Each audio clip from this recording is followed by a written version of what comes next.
गजानन कीर्तीकर साहेबांनी तर स्वतःच सांगितलं तुम्ही मला उमेदवारी करायची नाही म्हणून झालं. हेमंत पाटील साहेबांच्या सौभाग्यवतीने आपण उमेदवारी दिलेली म्हणजे 4 पैकी 2 तर आम्ही इथंच क्लिअर आपल्याला सांगितलं. आणि इतर 2 ठिकाणचा जो समजा रामटेकचा विषय आहे किंवा यवतमाळ वाशिमचा आहे, जे विद्यमान खासदार होते त्या विद्यमान खासदारांच्या बरोबर पक्षाचे मुख्य नेत्यांनी पक्षाच्या काही इतर नेत्यांनी चर्चा करून त्यांच्या संमतीनं त्यांच्याशी चर्चा करून हा निर्णय झालेला आहे. शेवटी हे बघा, या संपूर्ण लोकसभेच्या निवडणुकीला पुढे जात असताना आपल्या पक्षाच्या जागा तिथं निवडून आल्या पाहिजेत या अनुषंगानंच आपण सगळी भूमिका घेत असतो. नाराजी कुठेही नाही.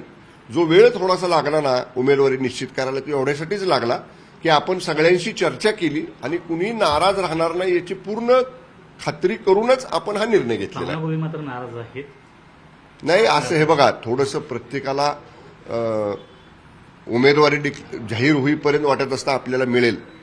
पण माझं जे मत आहे, कारण त्या प्रक्रियेमध्ये मी स्वतः थेट जरी नव्हतो तरी काही नेते मंडळी जे आमच्या पक्षातली आहेत त्यांनी मान्य भावनातांच्याबरोबर चर्चा केली. माननीय मुख्यमंत्री महोदय 2-3 वेळा त्यांच्याशी बोलले आणि निश्चितपणे मी एवढंच सांगेन की त्यांचा मान सन्मान हा कायमच पक्षामध्ये ठेवला जाईल. निश्चितपणे आता जरी समजा तिकीट त्या ठिकाणचं थोडंसं बदललेलं असलं तरी सुद्धा प्रवाहामध्ये पक्षाच्या माननीय भावनाताईंना त्या खासदार असताना जो मान सन्मान होता किमान तेवढा किंवा त्याच्यापेक्षा चांगला मान सन्मान पक्षामध्ये त्यांचा नक्की केला जाईल. परंतु एकदा तिकीट दिल्यानंतर जाहीर केल्यानंतर देखील उमेदवार बदलण्याची नामुष्की ही येते. त्यामागे भाजपचा दबाव आहे. सर्वेक्षण जे आहे त्याचा दाखला दिला जातो त्यामुळे दबाव बिलकुल नाही. मी आपल्याला सांगितलं, शिवसेना, भारतीय जनता पक्ष, राष्ट्रवादी काँग्रेस पक्ष, RPI, रासप, कवाडे गट, इतर सगळे जे आमचे मित्रपक्ष आहेत या सगळ्यांशी चर्चा करून आपण निर्णय घेतलेले आहेत. एखादा दुसरा उमेदवार हा प्राप्त परिस्थितीनुसार आपल्याला जरी बदलावा लागला असला तरी तो बदलताना ज्यांची उमेदवारी बदललेली आहे त्यांच्याशी चर्चा करून त्यांचं समाधान करून आपण हा निर्णय घेतलेला आहे.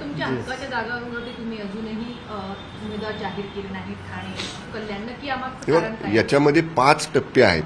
पहिला टप्पा अर्ज भरायचा, आज अंतिम तारीख आहे. अजून दुसरा टप्पा आहे, मग तिसरा टप्पा आहे. आम्ही या ज्या सगळ्या 5 टप्प्यांच्या निवडणुकीला सामोरं जातोय ना, रोज याच्या बाबतीतल्या आमच्या बैठका सुरू आहेत.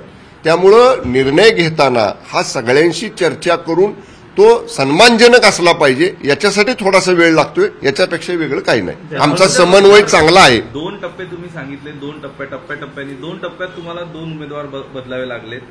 5 टप्पे आहेत एकूण निवडणुकांचे. पुढे देखील अशा पद्धतीचे काही बदल अपेक्षित आहे का?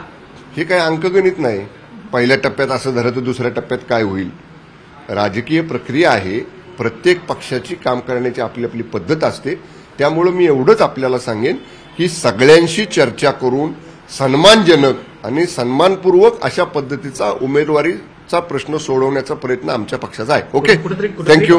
कुरघुडी करताना दिसतंय. बिलकुल नाही. नाशिकचा उमेदवार जो आहे तो भाजप, राष्ट्रवादी काँग्रेस, रत्नागिरी सिंधुदुर्गमध्ये थेट भाजपचे केंद्रीय मंत्री म्हणतात की शिंदे गटाची त्या ठिकाणी काही ताकद नाही आहे. कशा रीतीने बघता याकडे? आमचे पण मंत्री सांगतायत की नाशिकच्या जागेवरती आमचा हक्क आहे. आमचे सुद्धा दुसरे मंत्री महोदय म्हणतात की रत्नागिरी सिंधुदुर्गच्या जागेवरचा हक्क आम्ही अजून सोडले नाही. आमच्या पक्षामध्ये एकच निर्णय आहे की आम्ही सगळे आमचा आग्रह करत असतो, आमची भूमिका आग्रहपूर्वक मांडत असतो.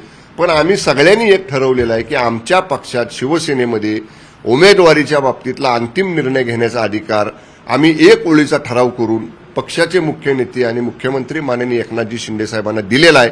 त्यामुळे ते याच्या बाबतीतला निर्णय घेतील. ओके. भाजपनं उमेदवारी नाकारल्यामुळे उन्मेष पाटील यांना उद्धव ठाकरेंनी प्रवेश दिला, परंतु विद्यमान शिंदे गटातले जे खासदार जर उमेदवारी नाकारले गेले तर त्यांना मात्र शिवसेना ठाकरे गटाचे दरवाजे बंद असल्याचं त्यांनी म्हटलं. कोण चाललंय आमचं त्यांच्याकडे? त्यांनी दरवाजा उघडा ठेवलाय का बंद ठेवलाय आम्हाला बघायचीच गरज नाही. मला एवढा विश्वास आहे आमच्यातलं कुणीही त्यांचा दरवाजा ठोठावायला जाणार नाही. Okay, thank you. नाराजगी हमारे पार्टी में बिल्कुल नहीं है. जो भी 1-2 जगह पे हमने डिसीजन चेंज किया है या उम्मीदवारी चेंज की है वो जो मौजूदा सांसद थे उनसे बात करके उनको उनके साथ चर्चा करके ये डिसीजन लिया है. हमारे पार्टी में ऐसा कोई भी नाराज नहीं है.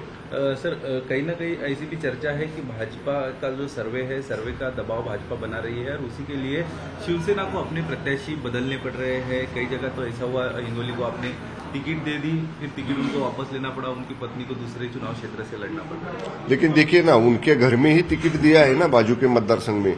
और जो मिसेस पाटिल है, हमारे सांसद हेमंत पाटिल जी की सौभाग्यवती, उनका घर वहां पे ही है, यवतमाल मायका उधर ही है।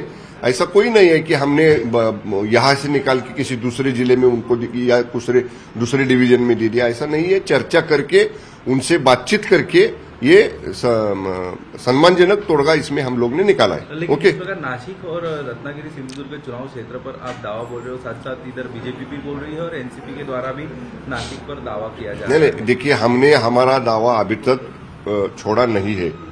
नासिक के हमारे जो मंत्री जी है, उन्होंने भी कहा है और हमने भी हमारे मुख्यमंत्री जी से बात की है कि हमको नासिक जगह भी चाहिए जो हमारी है, और हमको रत्नागिरी सिंधुदुर्ग की जगह जो शिवसेना ने लड़ी थी वो भी चाहिए। इसके ऊपर अभी तक अंतिम फैसला नहीं हुआ है। हमारे मुख्य नेता जिनको हमने पूरा अधिकार दिया है, वो सभी वरिष्ठ नेताओं से बात करके इसमें भी जरूर कोई ना कोई हल निकालेंगे। जिन लोगों को टिकट नहीं मिला है शिवसेना की ओर से, उनके लिए हमारे दरवाजे बंद है, ऐसा उद्धव ठाकरे ने कहा है। लेकिन कौन जा रहा है उनके दरवाजे पे? कोई जा ही नहीं रहा है उनके दरवाजे पे, तो खुद कहना कि हमारा दरवाजे बंद है। मैं इतना कहता हूं, हमारा कोई भी जो नेता है, हमारा कोई भी जो कार्यकर्ता है, वो उनका दरवाजे के ऊपर नहीं जाने वाला है। ओके। देश विदेशातील प्रत्येक घडामोडींचे लाईव्ह अपडेट मिळवण्यासाठी आता साम टीव्हीच्या सर्व सोशल मीडिया प्लॅटफॉर्मला लाईक, फॉलो आणि सबस्क्राईब करा। तसंच सर्व नोटिफिकेशनसाठी बेल आयकॉन प्रेस करायला विसरू नका।